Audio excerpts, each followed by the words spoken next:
오늘 우리가 살고 있는 시대는 몇 가지 두드러진 특징이 있습니다. 먼저는 세속화되어 있다는 겁니다. 어느 시대에나 세속적인 것은 있어 왔습니다. 하지만 지금 우리는 그 어느 때보다도 더 세속화된 시대를 살아가고 있습니다.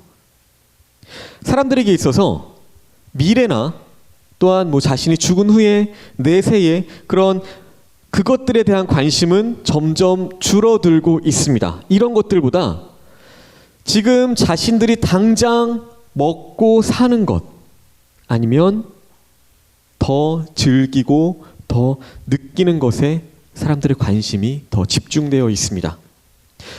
두 번째는 가치의 상대성입니다.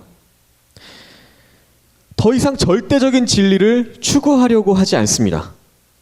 19세기만 해도 믿는 사람과 믿지 않는 사람이 같이 함께 공유할 수 있는 그런 가치관이 있었습니다. 다시 말해서 믿든 안 믿든 사람이면 누구든지 그것에 동의할 수 있는 도덕적인 가치관, 윤리적인 가치관이 있었다는 겁니다. 그런데 세월이 점점 흐르고 20세기에 넘어오면서 그런 것들이 다 무너져 버렸다는 겁니다.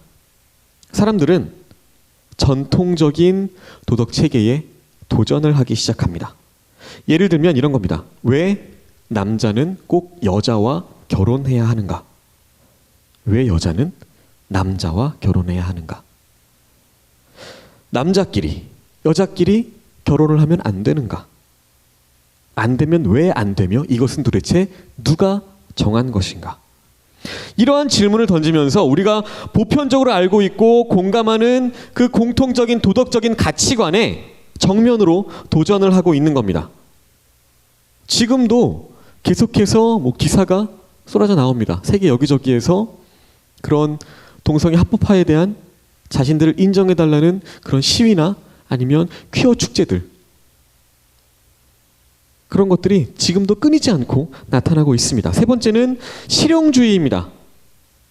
사람들은 이것이 진리인가 진리가 아닌가 이것을 묻기보다는 그 이전에 먼저 이것이 나에게 얼마만큼의 이익이 되는가, 그것을 먼저 묻습니다.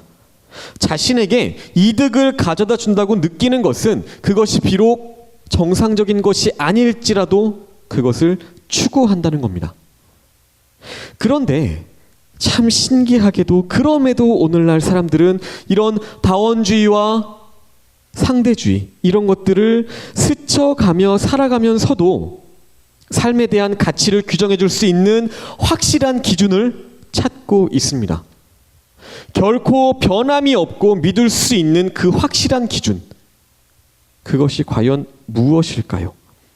혼란한 이 시대에 분명한 기준이 있다면 그것이 과연 무엇일까요? 목숨을 걸 만한, 목숨을 걸고라도 사수할 만한 분명하고 확실한 가치, 이것은 무엇일까요? 예수님을 믿는 그리스도인들은 아무리 시대가 바뀌고 상황이 달라져도 결코 흔들리지 않고 변하지 않는 절대적인 진리를 붙들고 살아가는 사람들입니다.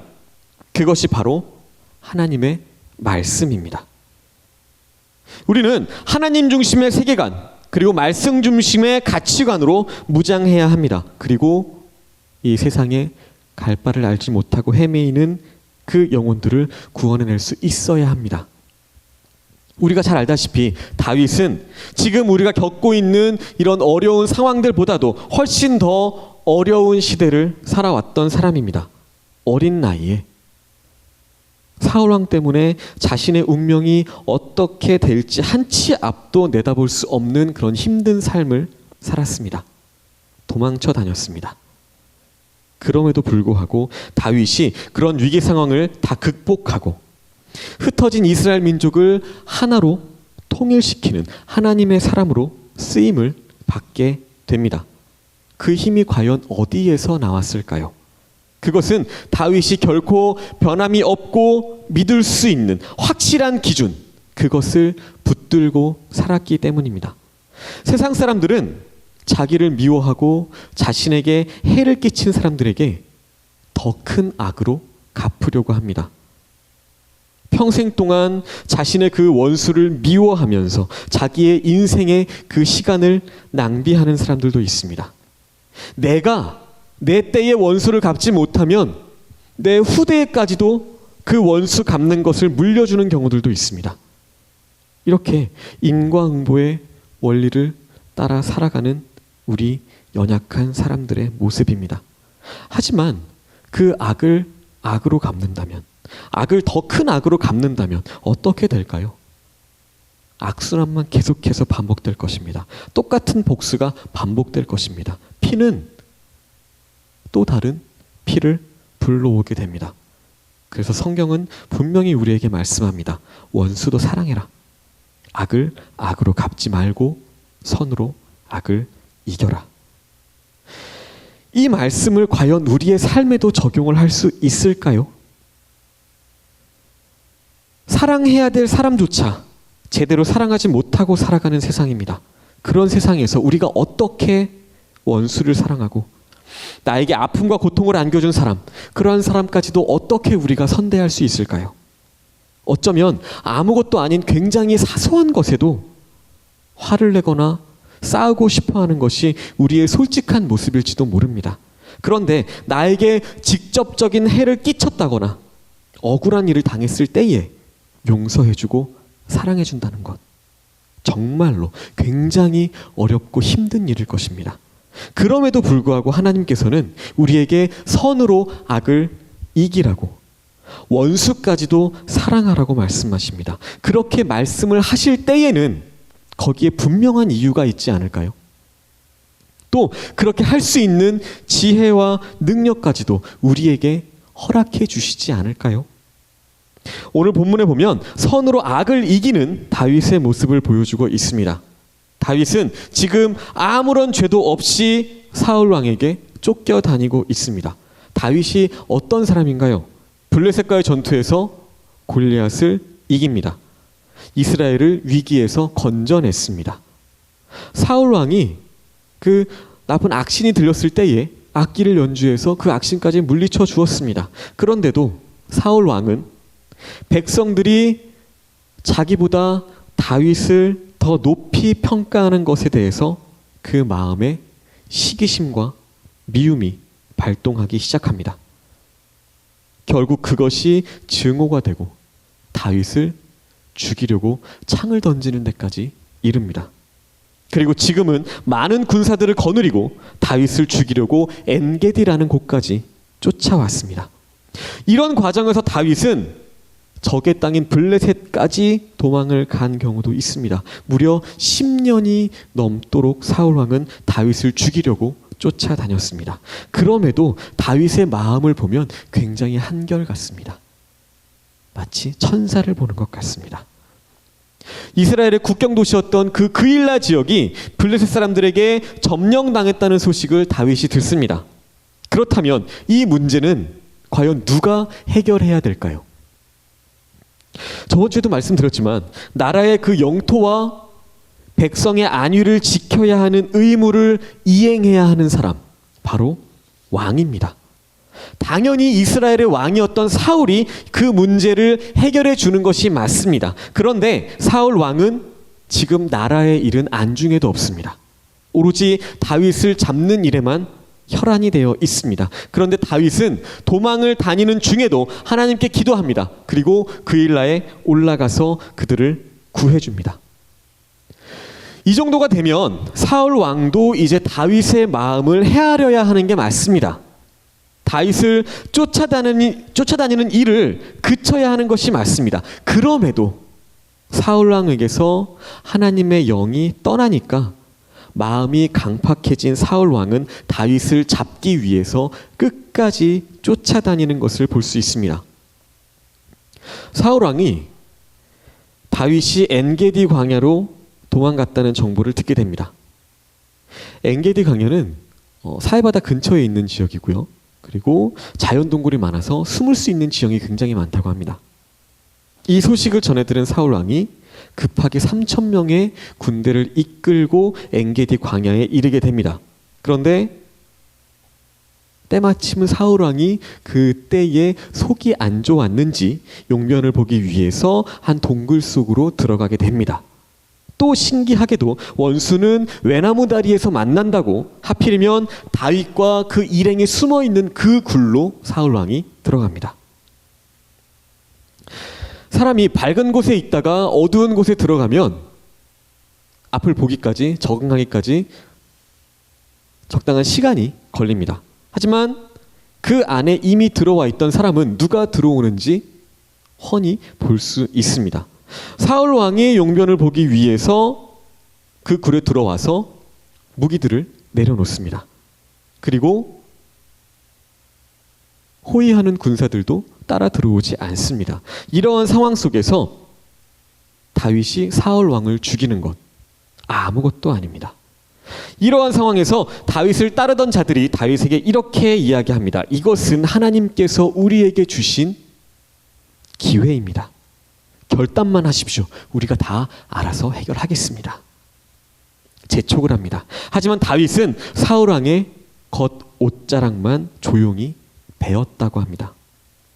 그리고 그렇게 한 것마저도, 그렇게 한 것조차도 다윗은 마음이 찔려서 부끄러워했습니다. 그러면서 이렇게 고백합니다. 24장 6절입니다. 자기 사람들에게 이르되 내가 손을 들어 여호와의 기름 부음을 받은 내 주를 치는 것은 여호와께서 금하시는 것이니 그는 여호와의 기름 부음을 받은 자가 됨이니라 하고, 다윗은 사울 왕이 아무리 큰 잘못을 했어도 하나님이 기름을 부어서 세우신 왕을 절대로 자신이 해칠 수 없다라고 말합니다. 그리고 사울 왕에게 자신은 아무런 잘못도 없다고 이야기합니다.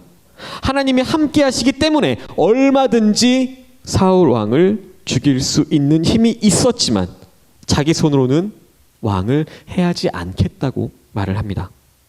그리고 자기 자신을 더 이상 쫓지 말아달라고 부탁을 합니다.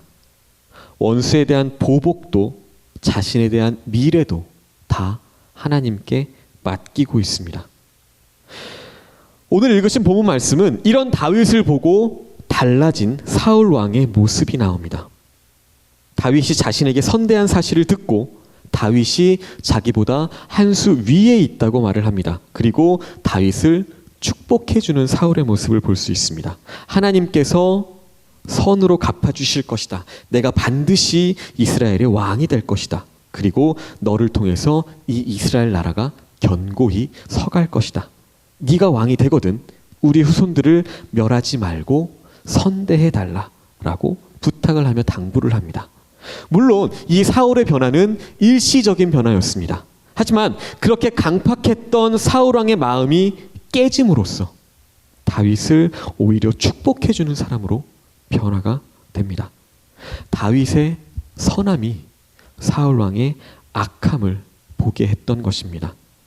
다윗의 자비가 사울 왕의 자만을 꺾고 다윗의 용서가 사울 왕의 도끼를 잠재우게 했던 것입니다. 오늘 말씀을 통해서 우리에게 주시는 하나님의 교훈이 무엇일까요? 다윗이 어떻게 악을 악으로 갚지 않고 선으로 악을 이길 수 있었는가를 우리가 배우게 됩니다. 먼저는 모든 것을 하나님께 맡기는 그 믿음을 다윗은 가지고 있었습니다. 다윗은 사울 왕을 죽임으로써 자기 손에 피를 묻히는 것, 이것을 결코 원하지 않았습니다. 12절 말씀에 보면 그 이유가 분명하게 나옵니다. 여호와께서는 나와 왕 사이를 판단하사 여호와께서 나를 위하여 왕에게 보복하시려니와 내 손으로는 왕을 해하지 않겠나이다 라고 말합니다. 다윗에게는 이런 신앙의 분명한 원칙이 있었습니다. 하나님이 기름을 부으셔서 세우신 그 사람을 내가 해할 수 없다. 만약에 그가 하나님께서 보시기에 악하다면 하나님께서 그를 친히 심판하실 것이다 라고 말합니다. 다윗은 원수를 갚는 것은 하나님께서 친히 하실 일이라고 믿고 모든 것을 하나님께 맡겼습니다. 이것은 다윗이 그때 잠깐 갖고 있었던 생각이 아닙니다. 잠깐이나마 일시적으로 마음이 변했던 사울 왕이 다시 또 다윗을 죽이려고 합니다. 26장에 보면 십광야에서 일어난 사건이 기록되어 있습니다. 다윗이 부하인 아비새와 함께 밤중에 이스라엘 군사들이 진을 치고 있는 곳에 갑니다. 그곳에 가보니까 사울 왕이 또 다른 모든 군사들이 다윗을 추격하느라 피곤했는지 창을 머리맡에 두고 잠을 자고 있었습니다. 여기서 우리는 다윗의 훌륭한 모습을 한 번 더 발견하게 됩니다. 만약에 우리가 다윗이었다면, 우리가 그때 그 상황에 다윗이었다면 어떻게 했을까요? 지난번에는 내가 이러한 생각을 가지고 있으니까 분명히 옷자락만 베고 살려주었다. 그런데 그럼에도 또 다시 당신이 나를 죽이려고 여기까지 쫓아와? 이번에는 절대로 용서하지 않을 거야. 그러면서 당장이라도 사울 왕을 죽일 수 있었을 겁니다. 그런데 다윗은 그렇게 하지 않았다는 겁니다. 아비새가 잠들어 있는 사울 왕을 단번에 창으로 찔러 죽이려고 했지만 다윗은 그것을 하지 못하게 했습니다. 대신 사울 왕의 창과 물병만 가지고 돌아왔습니다.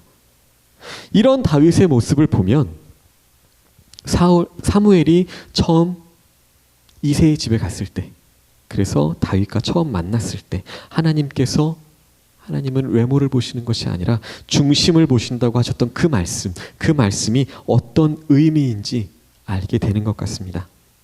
이처럼 다윗은 자신의 원수를 하나님께 온전히 맡긴 사람입니다.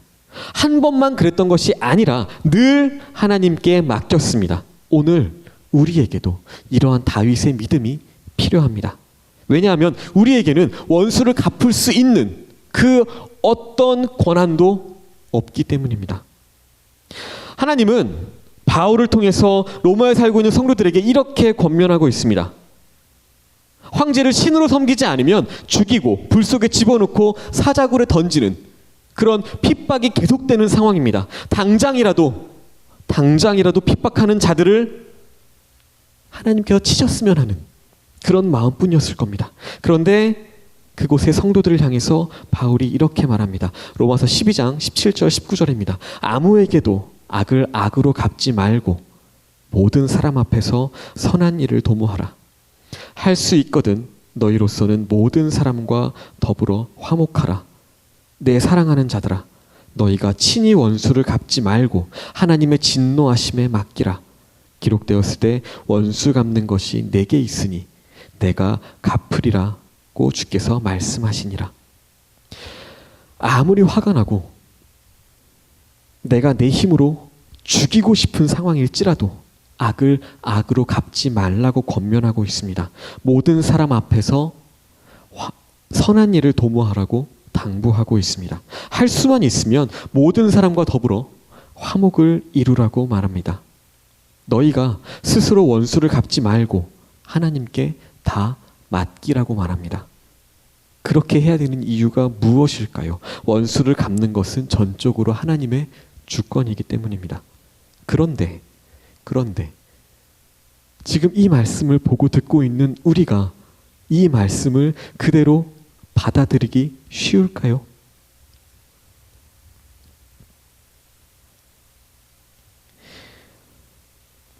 엊그제 이제 어린이집에서 연락이 왔습니다.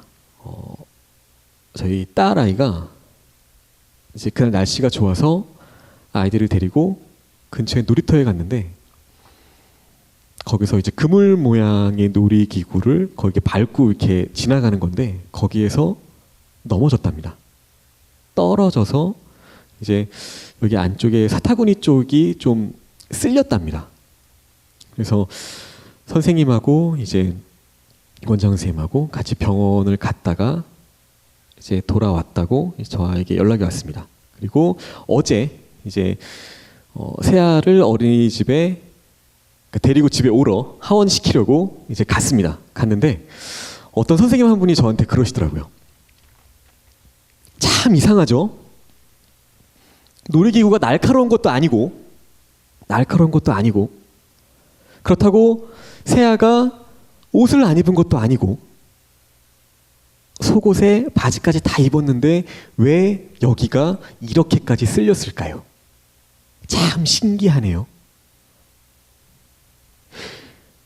저희가 쌍둥이다 보니까 하원시킬 때 정신이 없습니다. 막 내려가려고 하고 막 뿌리치려고 하고 정신이 없어서 그때는 그냥 그런가 보다 하고 왔습니다. 근데 집에 와서 곰곰이 생각을 해보니까 이게 화가 나는 거예요. 도대체 이 사람이 나를 뭘로 생각하는 건가? 아무리 세상이 흉흉하고 그렇다고 하지만 이것을 정당한 거라고, 정당한 의심이라고 내가 이것을 생각해야 되는 건가? 화가 나는 겁니다.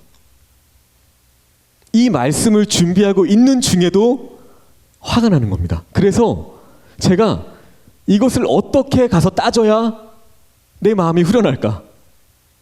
뭐라고 해야 이 사람에게 사과를 받아낼 수 있을까? 이런 생각을 하게 되더라고요. 선으로 악을 이기라고 하셨는데, 원수까지도 사랑하라고 하셨는데, 저에게 그런 마음이 들더라는 겁니다. 오늘 주시는 이 말씀, 우리가 받아들이기에 결코 쉽지 않습니다. 그럼에도 불구하고 하나님은 이 말씀에 순종하라고 말씀하십니다. 왜요? 왜 우리가 악을 악으로 갚지 말고 선으로 악을 이기라고 말씀하시나요? 왜 모든 사람들에게 우리가 선을 베풀어야 하고 화목을 이루어야 하나요? 왜요? 하나님은 공의로우시기 때문입니다. 우리는 종종 하나님께 왜 저렇게 악한 자들을 벌하지 않고 지켜만 보십니까? 불만을 표출할 때가 있습니다. 왜 의로운 자가 핍박을 당하고 왜 악한 자들이 더 잘 됩니까? 이렇게 불평을 할 때도 있습니다. 하박국 선지자도 이런 문제를 가지고 하나님께 따지듯이 묻습니다. 그때 하나님께서 주신 답변이 뭔가요? 물이 바다를 덮음같이 여호와의 영광이 가득한 날이 반드시 올 것이다. 그때까지 의인은 믿음으로 말미암아 살아야 한다. 선으로 악을 이기기 위해서는 하나님의 영광을 볼 수 있는 그 영안이 먼저 열려야 합니다. 지금 당장 눈앞에 보이는 억울함 그리고 불의함, 이것을 바라보면 우리는 절대로 용서할 수 없습니다. 사랑할 수 없습니다. 하지만 하나님의 영광이 가득한 그날이 우리에게 반드시 온다고 하는 그 사실을 우리가 믿으면 우리는 끝까지 인내할 수 있습니다. 하나님의 신실하심을 믿으면 끝까지 참고 견딜 수 있습니다. 이것이 믿음을 가지고 살아가는 성도들의 모습입니다. 믿음은 하나님이 신실하신 분이심을 고백하는 것입니다. 하나님은 반드시 악인은 심판하시고 의인에게 복을 주실 것입니다. 믿음으로 기다리는 자에게는 반드시 하나님께서 선한 것으로 갚아주십니다. 그렇기 때문에 오늘 다윗처럼 모든 것을 하나님께 맡기시기 바랍니다. 아무리 미워도, 아무리 화가 나도 내가 하려고, 내가 원수를 갚으려고 하지 마시기 바랍니다. 모든 것을 하나님께 맡기면 됩니다. 그럴 때 하나님께서 모든 것을 다 해결해 주실 줄 믿습니다. 두 번째로, 하나님이 사랑하는 자를 다윗도 사랑했습니다. 다윗은 사울왕이 인간적으로는 굉장히 미웠을 수도 있습니다. 증오했을 수도 있습니다. 하지만 하나님이 기름 부어서 세우신 자라는 것을 다윗은 결코 잊어버리지 않았습니다. 지금 당장은 사울왕에게서 하나님의 영이 떠나서 자신을 죽이려고 하고 있지만 여전히 그도 하나님의 손 안에 있는 자임을 믿었습니다. 그래서 자신이 사울왕을 죽이는 것, 이것은 하나님이 세우신 자, 하나님이 사랑하는 자를 해하는 것이라고 생각했습니다. 이것이 다윗과 우리들의 차이점입니다. 우리는 내가 미우면 하나님의 생각이 어떠한가 신경 쓰지 않습니다. 상관하지 않습니다. 내가 당하는 것, 나에게 억울한 것만 생각합니다. 그래서 하나님께는 원망과 불평뿐입니다. 그리고 상대방에게는 미움과 증오만 앞서게 됩니다. 하지만 여기서 한 번 더 생각해 보시기 바랍니다. 내가 보기에는 그 사람이 너무나도 밉습니다. 하지만 과연 그 사람이 하나님께서 보시기에도 미운 사람일까요? 하나님은 여전히 사랑하시는데 내가 그 사람을 미워하고 증오한다면 그것은 하나님께 죄를 짓는 건 아닐까요? 우리는 내 자녀가 아무리 미운 짓을 해도 용서하고 사랑합니다. 그 이유는 언젠가는 변화될 것이라는 그 기대감을 가지고 있기 때문입니다. 설령 그렇게 되지 않는다고 할지라도 내 자식이라는 그 이유 하나만으로도 다 이해하고 용서해 줍니다. 그런데 그런 내 자식을 나도 잘 알지 못하는 다른 사람이 나무라거나 미워하거나 한다고 한번 생각해 보시기 바랍니다. 처음 한두 번은 예뻐서 그러겠지, 관심이겠지, 그렇게 여기면서 그냥 넘어갈 수 있을지 모릅니다. 하지만 볼 때마다, 내 아이를 볼 때마다 책망하고 야단치고 미워하고 그렇게 한다면 어떨까요? 어떤 기분이 생길까요? 진짜 부모라면 싸워야 하지 않을까요? 당신 자식이나 잘 키우지 왜 남의 자식까지 이래라 저래라 상관합니까? 들이받지 않을까요? 그렇습니다. 우리가 보기에는 아무리 밉고 원수 같은 존재라고 할지라도 하나님께서는 여전히 그를 사랑하신다는 겁니다. 내가 밉다고 해서 내가 그 사람을 미워한다면 하나님이 이것을 과연 기뻐하시겠냐는 겁니다. 모세가 르비딤에서 물이 없다고 불평하는 백성들을 보고 하나님께 기도를 드립니다. 하나님께서는 그런 모세에게 반석에게 명령하라고 말씀하십니다. 그런데 모세가 항상 그 현실적인 어려움에 부딪혔을 때에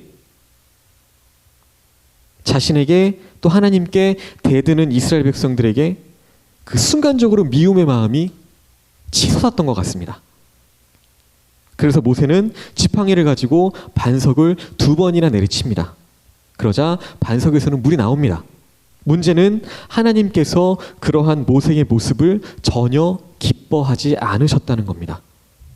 아무리 모세가 보기에 패역한 백성이라 할지라도 하나님은 여전히 그들을 사랑하셨습니다. 어떻게 해서라도 그들을 가나안 땅으로 인도하는 것, 그것이 하나님께서 모세를 부르신 목적이었습니다. 그런데 모세는 순간적으로 자신의 사명을 잊어버립니다. 눈앞에 보이는 그 미움과 분노 때문에 자신을 절제하지 못했습니다. 그 결과가 무엇인가요? 모세가 그토록 원하던 가나안 땅에 들어가지 못하게 됩니다. 내 기준이 아니라 하나님의 기준으로 모든 것을 바라보시기 바랍니다. 내가 보기에 밉다고 미워한다면 그것은 내가 기준이 되는 것입니다. 하지만 내가 보기에는 미워도 하나님께서 사랑하는 자면 나도 그를 귀하게 여기고 사랑해야 합니다. 우리는 하나님이 독생자 아들까지도 아끼지 않고 우리에게 보내주셨고 또 우리를 끝까지 사랑해 주신 끝까지 하나님의 사랑을 받고 있는 하나님의 자녀들입니다. 그렇다면 우리가 다른 사람을 바라보는 기준도 바뀌어야 되지 않을까요? 하나님의 기준으로 다른 사람을 바라보아야 한다는 것입니다. 하나님의 마음으로 그들을 대해야 한다는 것입니다. 이것이 바로 우리가 선으로 악을 이길 수 있는 방법입니다. 세 번째로 다윗은 하나님의 때를 기다렸습니다. 믿음의 사람은 하나님의 때를 기다릴 줄 아는 사람입니다. 다윗은 자신이 짜놓은 플랜, 자신의 시간표가 아니라 하나님의 시간표에 자기 자신을 맡겼습니다. 무려 10년 동안 다윗은 포기하지 않았습니다. 원망하거나 불평하지 않았습니다. 끝까지 참고 인내했습니다. 우리가 아브라함에게 믿음의 사람, 이러한 별명을 붙인다면 다윗에게는 인내의 사람이라고 붙일 수 있지 않을까요? 다윗은 얼마든지 자신의 능력으로 사울 왕을 죽이고 왕이 될 수도 있었습니다. 하지만 다윗은 하나님께서 그 일을 하실 때까지 기다렸습니다. 다윗이 우유부단했다거나 능력이 없었다거나 이것이 절대로 아닙니다. 10년이라는 그 고난의 시간을 통해서 하나님은 다윗을 하나님의 사람으로 만들어가고 계셨습니다. 지금도 이스라엘 사람들이 가장 존경하는 왕, 그렇게 불리울 만큼 훌륭한 인격과 탁월한 실력을 갖춘 왕으로 친히 하나님께서 만들어가고 계셨습니다. 이때 다윗이 그 시간을 기다리지 못했다면 하나님 앞에 절대로 쓰임을 받을 수 없었을 겁니다. 사울 왕을 죽이고 자신이 왕이 되었다면 그냥 단순히 왕을 배반하고 왕위를 차지한 별 볼 일 없는 그 왕의 한 사람으로 그렇게 살다가 죽었을 수도 있습니다. 하지만 다윗은 하나님이 자신에게 선한 목자가 되어주신다는 사실을 끝까지 분명하게 믿었습니다. 사망의 음침한 골짜기로 다닌다고 할지라도 결코 해를 두려워하지 않았습니다. 그 이유는 하나님께서 자신과 함께 하신다는 사실을 분명히 믿었기 때문입니다. 이런 놀라운 은혜와 비밀, 이것을 다윗이 언제 깨달았을까요? 그 10년 동안 사울 왕에게 쫓겨다니면서 이러한 그 놀라운 비밀을 알게 된 것입니다. 이런 광야의 10년 동안의 그 시간이 없었다면 다윗이 그런 아름답고 놀라운 시편의 말씀을 어떻게 쓸 수 있었을까요? 하나님의 마음에 합한 자라는 그 말을 어떻게 들을 수 있었을까요? 다윗은 시편에서 이렇게 고백합니다. 37편 1절과 7절입니다. 악을 행하는 자들 때문에 불평하지 말며 불의를 행하는 자들을 시기하지 말지어다. 여호와 앞에 잠잠하고 참고 기다리라. 자기 길이 형통하며 악한 꾀를 이루는 자 때문에 불평하지 말지어다. 다윗이 어떻게 이런 고백을 할 수 있었을까요? 사울 왕에게 쫓겨다닌 그 세월들이 만들어낸 다윗의 아름다운 신앙의 고백입니다. 지금 누군가 때문에 마음이 아프십니까?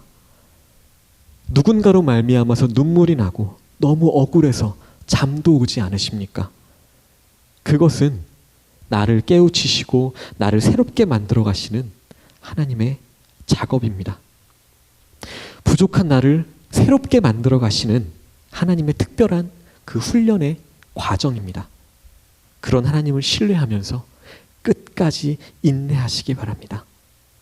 원수를 갚는 것, 복수하는 것, 이것은 다 하나님께 맡기고 오늘 다윗처럼 잠잠히 하나님의 때를 기다리시기 바랍니다. 그것이 우리가 하나님을 기쁘시게 하는 비결입니다. 다윗은 이런 놀라운 비밀을 깨닫고 나서 또 이렇게 고백합니다. 시편 37편 4절입니다. 또 여호와를 기뻐하라. 그가 내 마음의 소원을 내게 이루어 주시리로다. 결론입니다. 하나님께 삶의 문제를 다 맡기시기 바랍니다. 심지어 원수까지도 하나님께 맡기시기 바랍니다. 내가 직접 원수를 갚으려고 하지 마시기 바랍니다. 하나님께 맡기고 용서하고 사랑해 보시기 바랍니다. 그리고 끝까지 하나님의 뜻을, 하나님의 때를 기다리시기 바랍니다. 그 속에 내가 알지 못하는 하나님의 놀라운 계획과 섭리가 역사하고 있습니다. 그것이 하나님을 기쁘시게 하는 방법입니다. 세상에 싫어하는 사람이 없는 사람이 어디 있을까요? 미운 사람이 하나도 없는 사람이 어디 있을까요? 지금도 나에게 상처를 주고 아픔을 주고 억울함을 가져다 주는 사람이 있나요? 다윗이 굴 속에서 사울 왕을 만났던 것처럼 나에게 기회만 주어진다면 그것을 하나님이 허락해 주신 그 복수의 기회인 줄 알고 단칼에 해치고 싶은 사람이 지금 여러분들에게 있나요?